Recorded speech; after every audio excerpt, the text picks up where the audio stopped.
Alors, je suis quasi sûre de ne pas me tromper quand je te dis que l'un des plus grands défis dans ta vie d'humanitaire est de préserver ton équilibre personnel. Est-ce que c'est juste? Peut-être que très logiquement, tu te dis que c'est la conséquence de ta vie d'humanitaire parce qu'elle implique que la ligne privée et professionnelle est quasi inexistante, parce que le travail c'est la priorité, parce que le terrain n'offre que peu de possibilités pour des loisirs et des intérêts extérieurs au travail. Ou alors peut-être que tu te dis que c'est la faute de ton chef actuel qui t'envoie les emails à minuit. Donc c'est pas drôle du tout parce que ça arrive souvent. J'entends souvent que finalement l'aspect le plus difficile dans sa vie d'humanitaire, c'est souvent les problèmes internes. Donc il te met constamment sous pression, il te fixe des objectifs irréalistes, ou peut-être que tu travailles dans une équipe qui est un peu plus compliquée, des collègues pas toujours très efficaces pour qui tu dois constamment compenser, ou alors peut-être que c'est le fait que tu changes de pays régulièrement et que tu travailles dans des contextes opérationnels ou reculés qui t'empêchent finalement d'instaurer un semblant d'équilibre de vie. Ce sont autant d'exemples et de raisons qui peuvent effectivement causer un réel déséquilibre entre vie privée et vie professionnelle. Mais attention, il s'agit ici uniquement de causes qui dépendent de ton environnement extérieur. Ce qui signifie que malheureusement, tu n'as strictement aucune marge de manœuvre pour retrouver le bon équilibre si tu te concentres sur ces choses-là. Est-ce que tu es d'accord? Donc avec ce constat, je te propose que tu identifies les causes qui créent ce manque d'équilibre de vie en te concentrant uniquement sur celles qui dépendent de toi. Ah, je sais que la question est vraiment difficile. Alors, quelles sont les causes qui t'empêchent d'avoir un équilibre de vie? Mais quelles sont ces causes sur lesquelles tu peux agir finalement?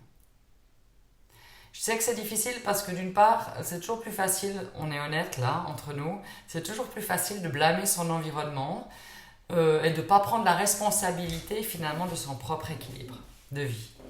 Mais j'en suis sûre, c'est pas ton style. Mais il y a aussi une autre raison pourquoi c'est compliqué de répondre à cette question, c'est parce que c'est réellement difficile en tant qu'humanitaire d'exercer une influence sur son équilibre de vie.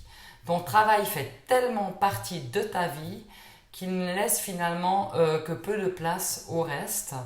Voilà, donc c'est une des grosses difficultés. Donc ce que je te propose pour t'aider dans ta réflexion, je te propose de réfléchir à ces 5 causes qui sont souvent oubliées et pourtant qui t'empêchent peut-être de prendre soin de toi et qui pourtant ne dépendent que de toi. Donc, les 5 causes, la première, c'est que tu n'as pas d'objectif pour ta vie personnelle. Tu as des objectifs, une stratégie, une planification pour tout ce qui est lié au professionnel, mais rien de tout ça pour ta vie personnelle. Tu ne sais sûrement même pas très concrètement quelle est ta définition d'une vie équilibrée, à quoi ressemblerait pour toi une vie équilibrée, vers quoi tu tends, vers quoi tu aspires. C'est pas sûr que tu aies une idée très très claire. Et malheureusement, quand on ne sait pas où l'on va, on aboutit à nulle part. C'est comme le dit Sun Tzu. Sun Tzu, il dit que celui qui n'a pas d'objectif ne risque pas de les atteindre. Et c'est ça, pour ta vie personnelle, c'est pareil. Si tu n'as aucun objectif pour ta vie personnelle, comment est-ce que tu vas pouvoir atteindre ces objectifs? Donc voilà, ça c'est la première cause. Deuxième cause, tu ne connais pas tes véritables besoins et tes véritables envies. Tu as bien sûr une petite idée de ce qui te manque. Tu manques de temps, tu manques d'énergie, tu manques de fun, tu manques d'amour, tu manques de l'amour, tu manques de plus de moments avec tes proches restés au pays, tu manques d'amitié solide sur le terrain, tu manques de tout ça. Pourtant, quels que soient ces manques, tu n'as peut-être pas encore concrètement identifié quels sont ces besoins fondamentaux qui te demandent à être comblés, ni quelles sont ces envies que tu as actuellement. De quoi est-ce que tu as réellement envie? De quoi est-ce que tu as réellement besoin? Ça, c'est une deuxième cause. Manque de clarté sur ça. Troisième cause, c'est que l'urgent détrône systématiquement l'important. Je suis sûre que ça te parle. C'est un problème qui est récurrent dans l'humanitaire où tout est considéré comme une urgence. Et entre nous, parfois, c'est quand même un peu à tort et à travers. Mais voilà, c'est la culture de l'organisation. C'est la culture de ce secteur-là. Du coup, les urgences du travail détrônent les moments importants de ta vie privée. Et malheureusement, pas juste de façon exceptionnelle, parce que ça, on est bien d'accord, ça peut arriver. malheureusement de façon récurrente, de façon quasi systématique, voire habituelle. Donc en tant qu'humanitaire, il y a de forts risques que toi-même, tu ne considères pas ta vie privée comme une priorité. C'est pour cette raison que tu ne lui donnes pas non plus l'espace ni le temps nécessaire. Et pourquoi? Parce que tu n'as pas encore concrètement identifié ce qui est le plus important à tes yeux. Quelles sont tes priorités, quelles sont tes valeurs, qu'est-ce qui te tient à cœur et comment les honorer. Voilà pourquoi l'urgent détrône systématiquement l'important. Mais pour que ce soit plus le cas, ce qui est important, c'est de remettre l'important au milieu du village, de remettre l'important en avant. Mais pour pouvoir le faire, tu as vraiment besoin, une fois de plus, de clarifier. Mais qu'est-ce que c'est l'important à mes yeux? Qu'est-ce qui prime? Qu'est-ce qui est vraiment important à mes yeux? La quatrième cause, c'est que tu as une super pilote tout-terrain qui se démène en toi, mais c'est aussi elle qui t'empêche de réellement prendre soin de toi. Cette pilote qui se démène en toi, elle est généreuse, elle est perfectionniste, elle est travailleuse, elle est engagée, elle a envie de bien faire, elle est toujours prête à aider, elle s'implique beaucoup dans son travail, beaucoup dans sa vie personnelle, beaucoup auprès des autres. Et c'est tout à son honneur parce que voilà, c'est quelqu'un d'exceptionnel, c'est quelqu'un qui fait beaucoup pour les autres, qui compte pas ses heures, mais sur la durée, malheureusement, ce n'est pas tenable. Donc cette super pilote tout-terrain qui s'active en toi a aussi besoin de carburant. Et pour lui donner cette opportunité, tu as probablement besoin d'apprendre à la connaître, de l'apprivoiser un petit peu plus pour t'aider à identifier ce qui permettrait à cette pilote tout-terrain de calmer un petit peu le jeu quand c'est nécessaire et de recharger ses batteries. Donc ça, c'est la quatrième cause qui ne dépend que de toi.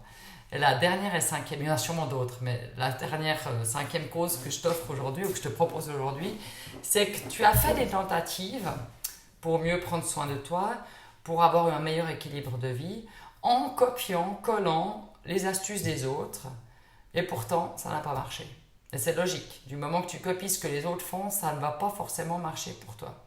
Tu as tenté de méditer, tu as tenté d'apprendre le yoga, tu as tenté de te coucher plus tôt, tu as tenté ci, tu as tenté ça, tu as même tenté de te mettre au sport alors que tu n'aimes pas ça. Enfin bref, chacun de tes efforts pour essayer de prendre un peu plus soin de toi se sont soldés finalement en échec. Et à force, tu te dis que tu es comme ça. À force, tu te dis que tu n'arrives tout simplement pas à prendre soin de toi et c'est comme ça. Que ton équilibre de vie ne rime pas avec ta réalité. L'erreur ici, en fait, tu l'auras compris, c'est de vouloir appliquer les recettes des autres sans aller identifier ce qui te convient à toi, ce qui te ferait du bien à toi, ce dont toi tu as concrètement besoin pour avoir un bon équilibre de vie. Ça revient à ce que je disais tout au début dans la première cause. Déjà, qu'est-ce que c'est le bon équilibre de vie pour toi? Parce que ce n'est pas le même que celui de ton voisin. Chacun a sa propre définition qui reflète finalement ses propres besoins en termes d'équilibre de vie. Et c'est très différent d'une personne à l'autre. Ça tient compte de ta personnalité, ça tient compte de tes envies, de tes valeurs, de tes besoins, de tes contraintes et de tout ça.